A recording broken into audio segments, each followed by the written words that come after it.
Hi everyone. Um, Welcome back to a new episode. Um, Got kind of an interesting one for you today. Maybe a little bit more serious than normal, but a conversation that has to be had. Um, One of the things that I wanted to talk about, and I think a lot of women in racing and in motorsports and journalism, just kind of in general, are talking about are the comments made by Danica Patrick over the weekend during the F1 Juniors race. Um, I do have I'm going to read you the quote. I have it transcribed from the fabulous Alanis King. She did it on Twitter. Um, so I'm going to read that and then I'm just going to kind of break down for you guys kind of like the three or four types of women that there are typically in racing, and then my experiences and just some little things like that. And then we can hopefully go on to some more fun stuff, but these are important conversations. So, like I said, this was during the F1 Juniors race, which is a bunch of kids. So that makes it objectively worse. Um, a lot of those kids are, you know, girls.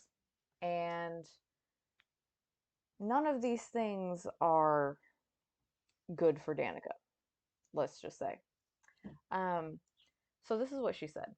She said, I have always said in my whole career it takes 100 guys to come through to find a good one, and then it takes 100 girls. That takes a long time to find a good one, right? It's just the odds are not in favor of there always being one or many of them. That, like would have been like totally fine if um, that was the only thing that she had said. Like, sure, that's like a comparable statement. Uh, you can say that. But she decided to go on for two more paragraphs. Also, if you can hear just absolute noise, I have roofers, and that's just what's going on. It ended up being today, and I already had this podcast scheduled, so that's just we're rolling. Um, she goes on and says, and at the end of the day, I think that the nature of the sport is masculine. It's aggressive. You have to, handle the car. Not only just the car, because that's a skill, but the mindset that it takes to be really good is something that's not normal in a feminine mind, in a female mind. You have to be like, for me, I know if somebody tries to bow up or make it difficult on me, I would go into this is honestly, it's on this is like the second time I've read this out loud and it's just painful. I would go into like an aggressive kill mode, right? You just want to go after them, and that's just not a natural feminine thought. I say that because I've asked my friends about it, and they're like, yeah, that's not how I think. What? Oh, gosh. So, uh, it's painful. It's so painful. Because to say that females are weak minded or weaker minded and basically telling all these kids that this is not for them and they won't be able to do that. And just it's not even just for kids, it's for women in general who are, you know, trying to make their way as drivers into a sport that they love. And I have always said that Danica is incredibly detrimental and has always been incredibly detrimental to the goal and to the mission of women in racing. And that's a controversial statement. I guess I kind of don't care because that's always just how I viewed her. She was never in my mind the most talented. Like, yes, she's fine. Like, it's fine, whatever. Um I never viewed her as someone, maybe it's just because I grew up in drag racing and the NHRA and surrounded by so many women that were behind the wheel that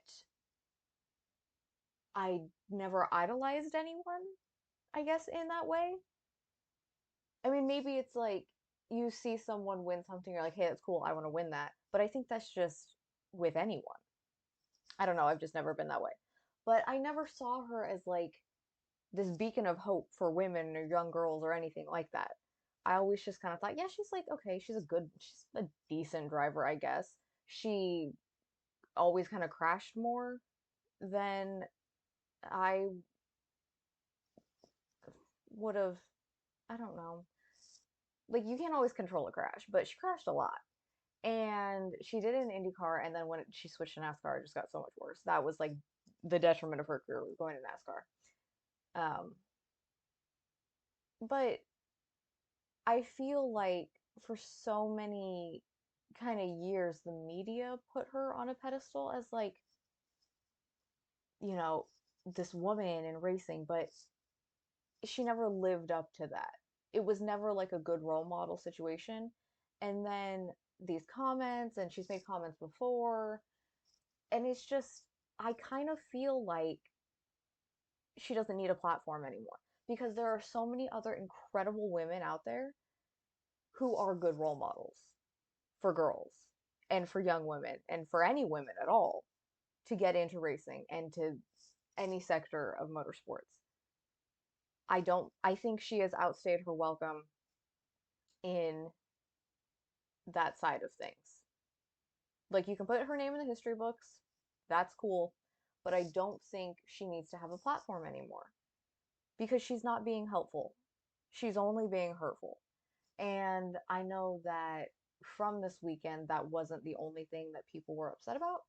Um, Now, style is like a kind of like a personal thing. People don't like the way she dresses, which is whatever. I think I've always kind of thought that for TV appearances and stuff, maybe you have like outfits picked out for you just to like,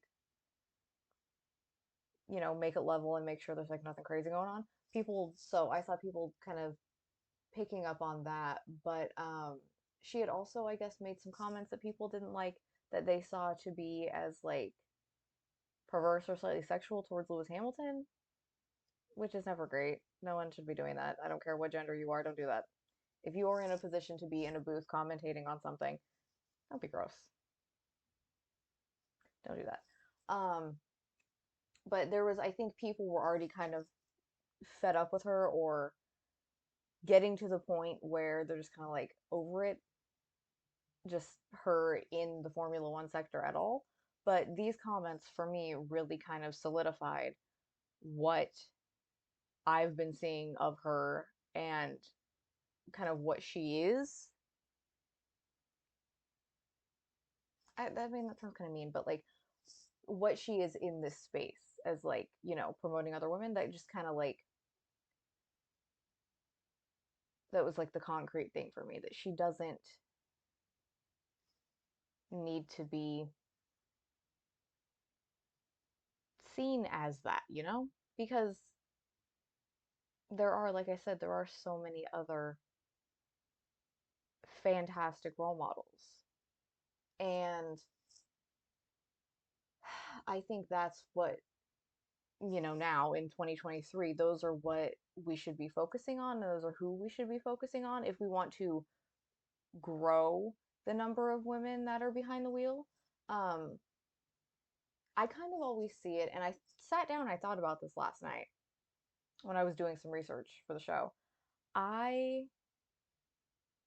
kind of categorize it into like, there's like three main types of women that you meet in racing, at least from my personal experience, or that you see, or, you know, just kind of, there might be more. If you guys know of another one, let me know. But these are kind of like the three main ones. So you have the women who were like incredible role models, trailblazers, they support other women and girls getting into the sport and they don't see them as competition. They only see it as growing and it's like being for the better. And those are like, they're across all of them. So it's like in the NHRA, it's like the Force sisters. Um, Leah Pruitt. If you're going to sports car racing, Catherine Legge, Shanna Monk, Iron Dames, Ashton Harrison, like that, Christina Nielsen, like those, you know, the main ones that you see. They're always trying to get more women in the sport. Um, then you kind of have the ones that they, again, all kind of like trailblazers in their own right. Um, they'll support the kids, and that is like a big thing for me. But they don't want to be friends with other women, and they have publicly said that they don't like other women, and typically those are the women who will support each other and only each other and like no one else. So my greatest example of that is like Shirley Muldowney and Erica Enders. Shirley Muldowney, they refer to her as like the first lady of drag racing, um, which can kind of be like it's like yes and no because they did. I always say this. They did allow women in drag racing back to the 60s. If you look at people like Shirley Shahan, um, in like the pro stock and like those kind of classes. But up until Shirley Muldowney, no other woman had like a top fuel license. That was like a big thing. And she got her top fuel license. She got like the necessary 3 signatures to do that. And then she had her career. But I have such like a thing. If you guys have never seen it, they made a movie about Shirley Muldowney. It's called Heart Like a Wheel, I think. Um, I watched it last night because I was doing this research and I hadn't watched it in years. And it's not great. Like it's fine, but it did a lot for the sport actually, which is, a great thing. She came out afterwards and kind of was like, that's not what my life was like at all. And I hated this and I hated that when she was like a huge creative part of the movie and she like ripped the actress that played her a new one and said really awful things about her. And she was like, she didn't even get out of the car the right way. Like, what's she supposed to look like when she gets out of the car? Like, it kind of just is what it is. Um, but watch the movie if you want kind of like a general idea or like basis of like what happened and kind of how that went down. That's also kind of like why there's Shirley lives on the fringe for me because yes, she did a lot and she was kind of a trailblazer in the nitro ranks in like the top fuel funny car, for women. She won 3 championships. Um, Brittany Force is now on too, I think, so she's catching up. Um, but there are things that happened within that I don't think are necessarily like role model wise the greatest. Um, you know, Connie Coletta situation. Um, but so that's kind of one Shirley is like kind of like a proceed with caution. Like, yes, she did all this stuff, but she's not the most, she openly kind of doesn't support other women. And maybe there's some things that weren't the greatest when she was like getting there that doesn't really have an effect on like how she did on track or any of that. But it's just like, if you're gonna, it's like if you're gonna idolize anyone, they're gonna have faults. So just kind of like be careful with that. Um, I personally have never had super great interactions with her. She was kind of mean to me when I met her, and that was kind of a bummer. But I know I'm not the only person that has had that interaction and feels that way. Um, but and then kind of like with the Erica Enders situation, she has openly kind of said that she doesn't really get along with other women and like she's not like she was in her own right kind of a trailblazer through the junior dragster ranks, and she did a lot for kids in that way, and she does kind of continue to support that. So that is great. That is the important, part of that. Her and Shirley are what appears to be very close, and that's fine. Sometimes women who don't like other women tend to support each other and find something in common. But the point of that is they still support the up and comers and they support the kids and they want to see the sport grow, at least in some respects. Um, so there is that. And then the third type of woman that you kind of see is, unfortunately, like the Danicas. Like they had their career and maybe everything didn't go the way that they want, and maybe that's why they're just so unsupportive of other people. But they had their career, they had their time in the sun, and now that's it. They don't support anyone else. It's kind of like one and done, like that's it. And that is unfortunate because just how do you think that you got there? There were ones before you, and the fact that you don't want them there to be any maybe after you, or the fact that you don't think that other people can do this when you know how it felt to have people say that to you, that's really disappointing to me. Like, I think I'm very lucky because I grew up in drag racing and seeing all these women around all the time, so it was never like a thing where I didn't think I could be a part of any of this. Like, I was always very supported, and even when I started my journalism career, I didn't, and I still, thankfully don't. Sometimes, I don't get a lot of hate, and I didn't back then. Obviously, not everyone is going to agree with your opinion, and sometimes people are going to say things like that, but I really don't, you know, have that. So for me, it only makes me want to support people more who have, experienced that, because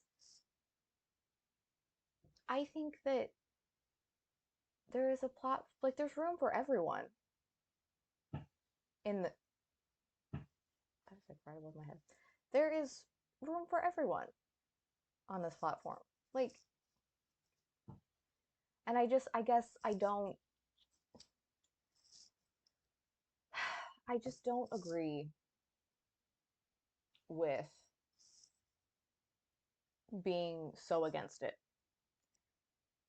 I mean, I saw a video, it was going around Twitter, might have been yesterday or the day before, um, after she made these comments. It was a video of Sebastian Vettel, who owns the Senna McLaren now, and there was a bunch of F1 juniors sitting in it. And he was being so nice to them and saying, you know, to a lot of them, including, most of the girls, you look like you belong there. And those little comments, those little things like that, those are what kids are going to remember. That's what's going to stick with them. They're like sponges. You should never be out there telling a kid that they don't belong. It's just so not right. That they don't have the mental fortitude to handle it. But, no, no. And I honestly kind of am just baffled that this is where we are.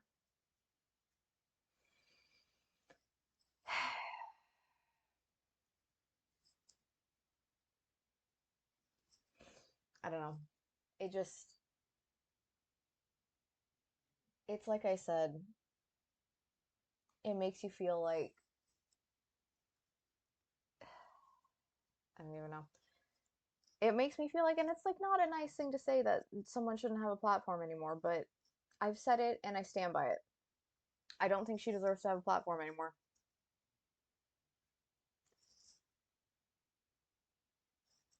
If you're gonna just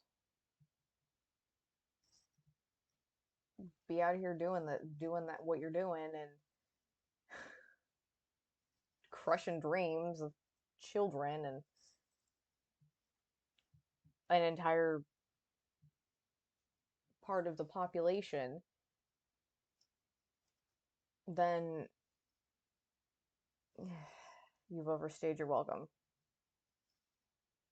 And I think that's just how it has to be in that sense.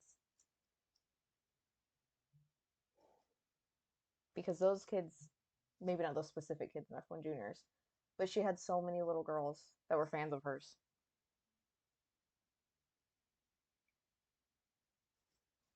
And I cannot imagine saying that or doing that.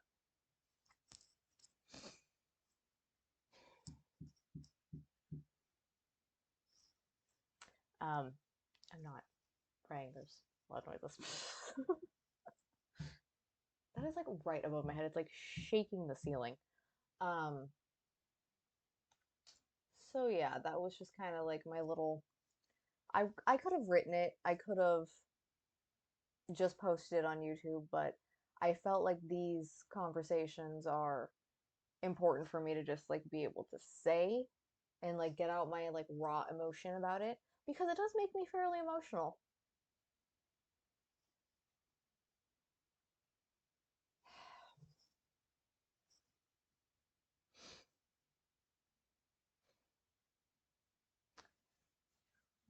But yeah, I want to know what you guys think because this is a very hot topic. People have had a lot to say about it.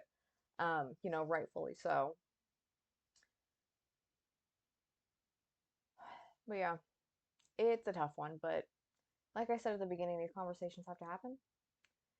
And it's unfortunate that we have to say it, but ugh, here we are. Such is life.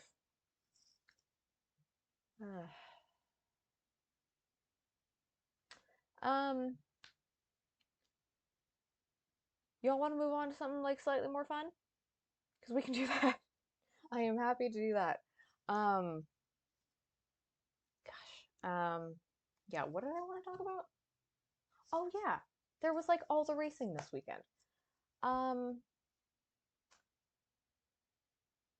where do I even start? Let's start with drag racing since I talked a lot about Shirley Muldowney. Um,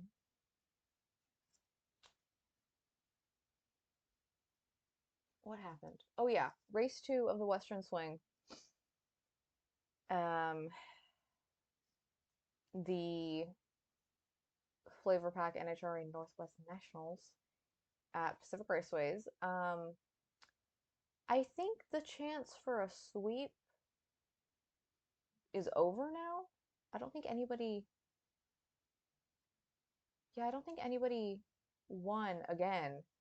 And to sweep the swing, you have to win all three races. The last person to do so was Antron Brown, 2009, which just shows how freaking hard it is.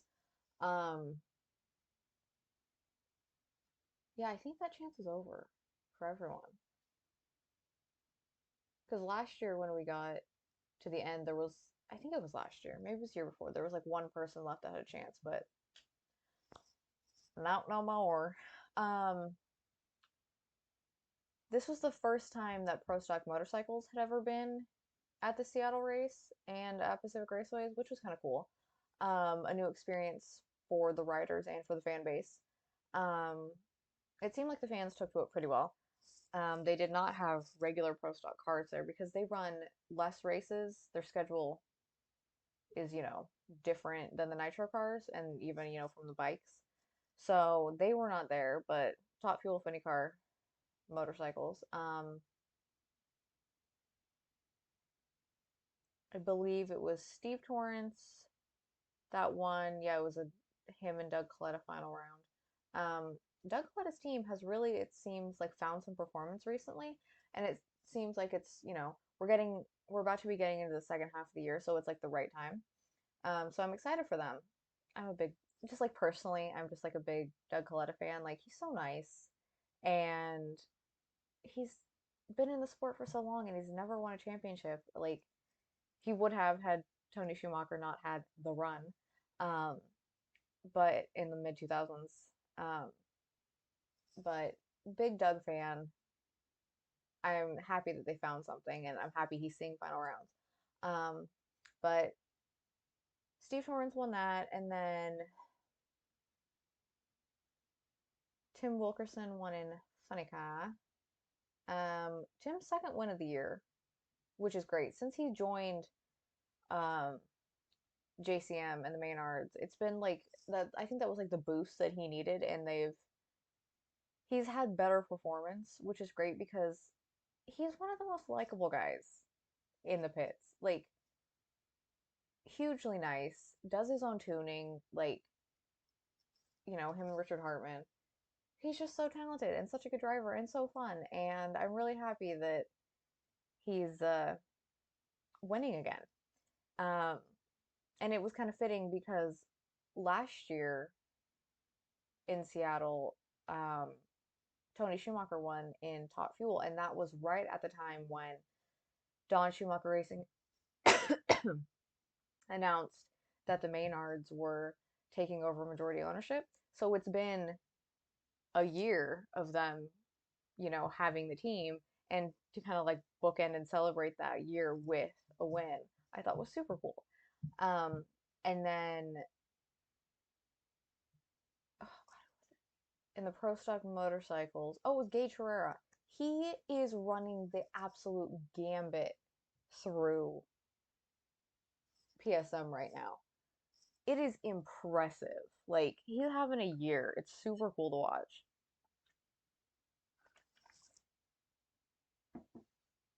So that was fun. Um, this weekend is the last, it's the end of the Western Swing, ow, in Sonoma.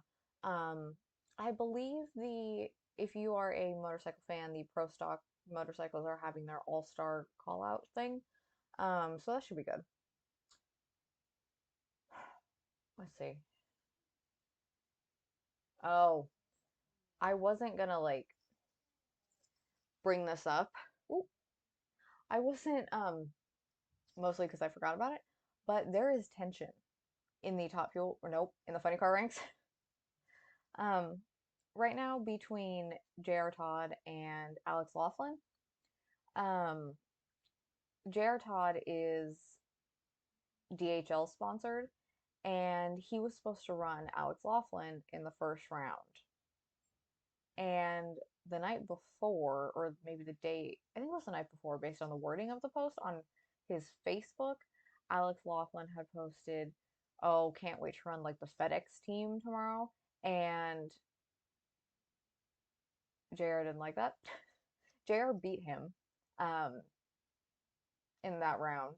Alex didn't make it past the starting line. Um, but, you know, there's kind of something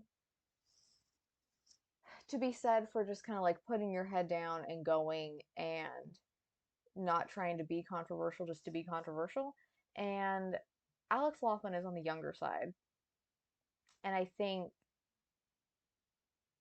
he thought he was going to try to like drum something up or like, take like a good jab at him. But it just, it came across really kind of like childish. And especially when he's racing for such a legend as Jim Dunn and that family, I think it was kind of an inappropriate angle to take. Um, JR didn't like it. He said he has lots of respect for Big Jim and, their family and their team. And then he called Alex a clown. Um, which, fair play. He could have called him something much worse. Called him a clown. And Alex tried to respond and kind of like come back. And I understand the idea of wanting to like disarm someone's comeback and like take away their insult, but he kind of handed himself the L and he ended up looking like kind of like how he did when he started. He gave himself the L, and there's so much going on in drag racing already, and it's already such like a highly competitive thing. You don't need these dumb little things going on, and just kind of like the immaturity. I'm just like don't be this. Don't do that. Like First of all, everyone needs better comebacks. Not no Instagram story where you're putting the clown emoji over your face and being like, no. It's all so childish and like I can't get behind it, you know? And it's unfortunate that that is a situation that we're dealing with right now because back in the old days, if you didn't like someone in funny car, you might have like a little scuffle at the top end. You would have words. You're not like having social media wars. Like if you really have a problem with someone,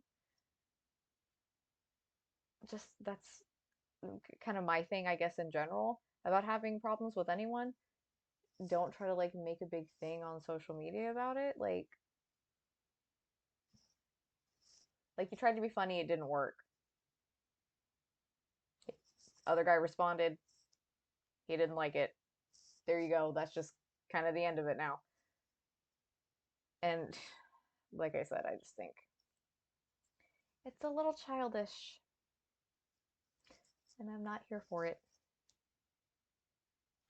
Um, Anywho, moving on from drag racing. Um, oh my God. Okay, we have to talk about my favorite oval, my actual favorite oval, Iowa and IndyCar. Y'all give me shit, but it is my favorite, and this weekend was exactly why. The racing is so good. It's so good. It's just, yes, like, yes, all the oval races should just be teammate battles and, you know, battles at the end and just all the things. Um, Joseph Newgarden, king of the corn. He has 6 wins at Iowa. He won on Saturday and on Sunday. Like, he just controls that place and knows how it works so well. It's honestly so impressive and just phenomenal. The Penske cars did. Penske cars were exceptional there all weekend. And it was just so impressive. And also, I said this on Saturday, but seeing Scott McLaughlin and Joseph Newgarden battle, seeing, the Bus Bros going for the win, so good. So good. Um, but yeah, that was really, really fun. That was like 2 really good days of racing. And that's why I love the doubleheader at Iowa. So good. Um, what else do I want to talk about? Oh yeah. Um, Jumping over to IMSA for a minute. Team Seattle, Aston Martin, podium supremacy. Let's go. I was so freaking happy. Um, both myself and Emu, who, you know, makes her picks based off of, how things look. She does often pick and like the look of the Team Seattle cars of the Aston Martins. And to see them just, I've obviously always been a fan. Um, but to see just how they've grown and how much they are like top tier competitors, it just makes me so happy. And especially like a double podium, a double win is so special. Um, so I love that. It was so, so good. There was a lot of good racing at Lime Rock. There always is. Um,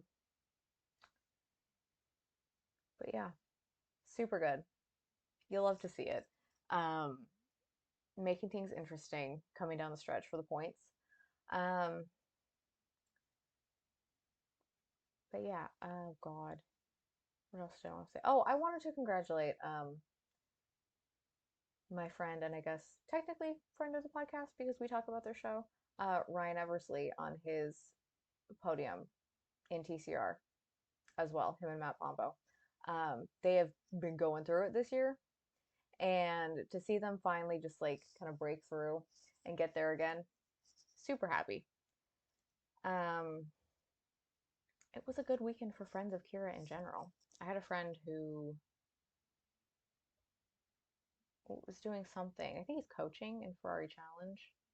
Um, he had his driver win as well.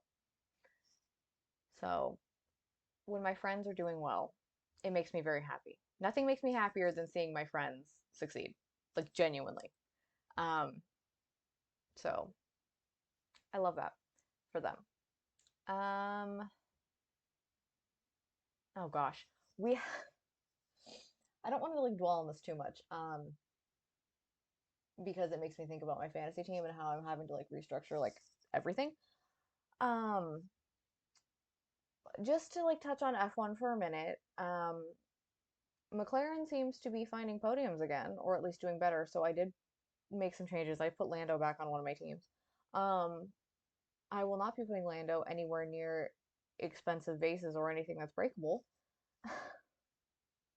I feel so bad because it is kind of a thing, to just hit the bottom of your champagne bottle on something and it, makes it squirt out. It just explodes everywhere. But to see him break Max's trophy was so uncomfortable. You could tell he felt so bad, but I feel like the internet has kind of as the internet does, especially kind of like F1 Twitter, they've taken it so dramatically and so harshly. Like it was obviously an accident, but I do feel bad for him. I feel bad for just the guy that made it because to see something you made get broken, you're just like, oh no. But yeah, McLaren seems to be they found something. So to see them doing better is, I think, making all the long-suffering McLaren fans feel better. Um, I think Ferrari fans still don't feel good because it's real tough to be a Ferrari fan in F1. Um, Danny Rick is back.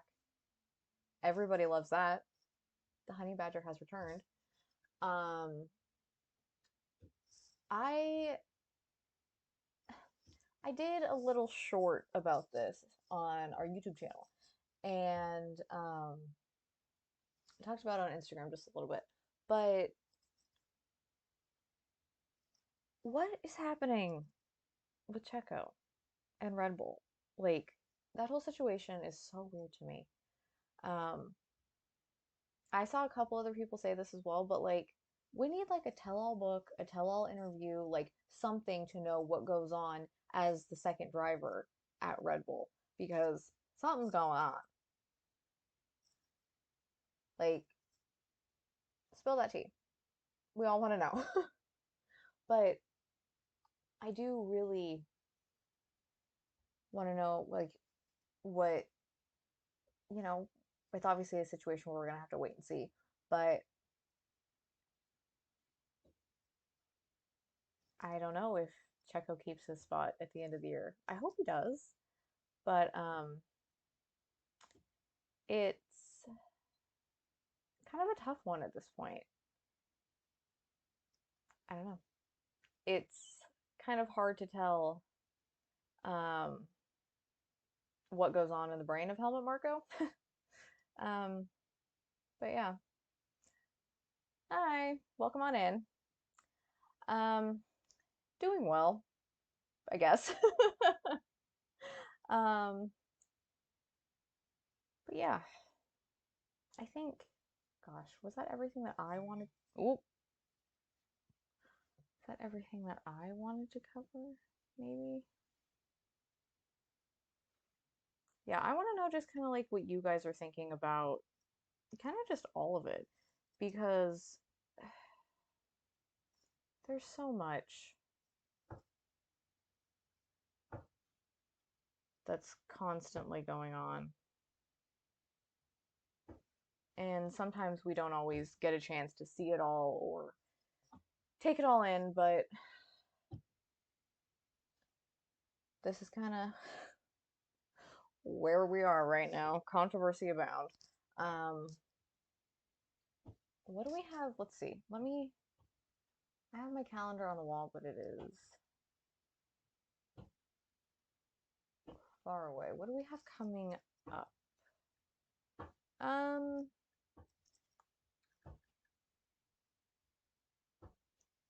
don't even know if you guys can hear that, but it's so loud.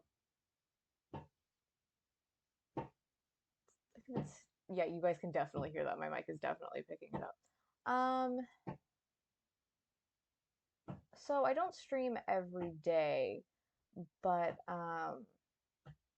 when I do, I think that these are typically around an hour or less, depending on what I'm talking about. Sometimes it's more.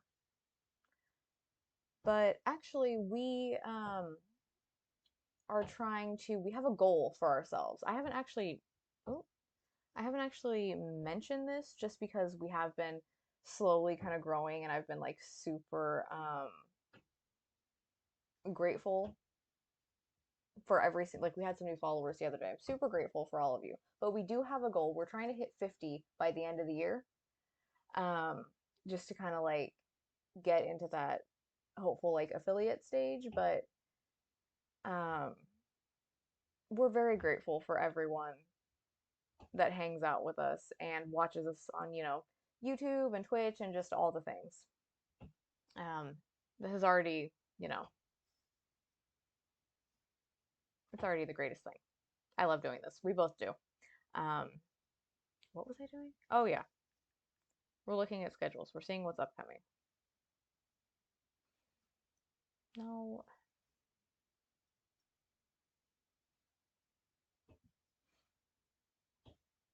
Oh yeah, and we have merch and we have a dono link and all the things if you feel inclined to do those things.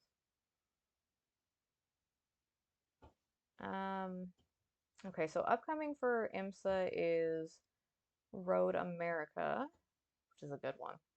Um, first weekend of August. Um, let's see, NHRA is, like I said, this weekend Sonoma. Oh,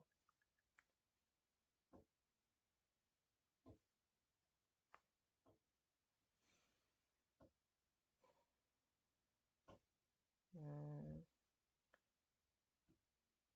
IndyCar as well, first weekend of August in, ooh, the Nashville race. That's gonna be good.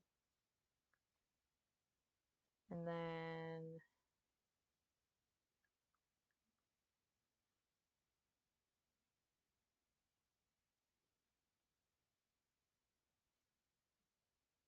ah,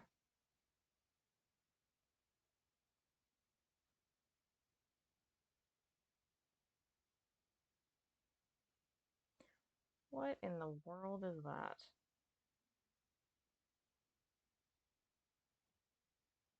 Let me open a second app because F1 difficulties.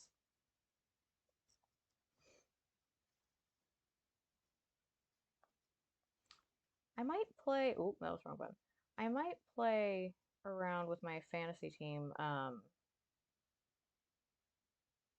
with maybe using more chips this weekend just to see if I can maybe bring one of my teams up. I'm not sure yet. Um, oh, F1 this weekend in Belgium.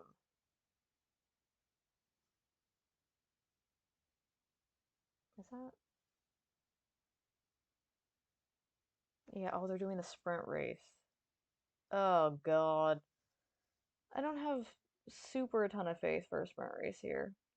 That's gonna be interesting. Um,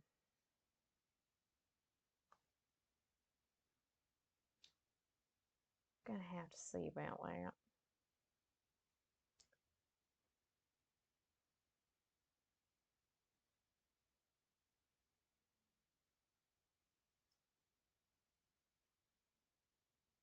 But yeah, it should.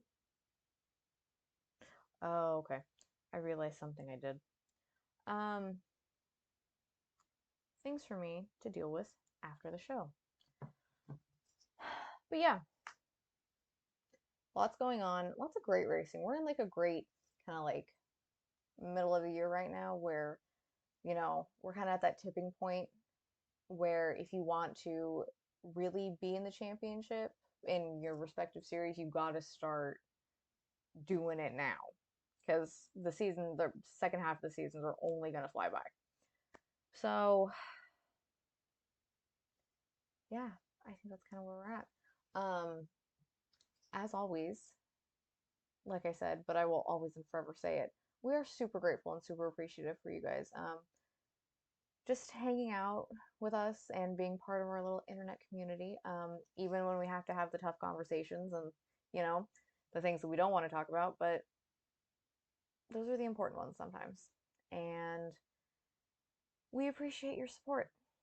Um, I'm not entirely sure when we're going to be back again as a duo. I know I had mentioned to you guys, I wanted us to make um, predictions for the US Nationals just because it is the biggest race on the NHRA calendar.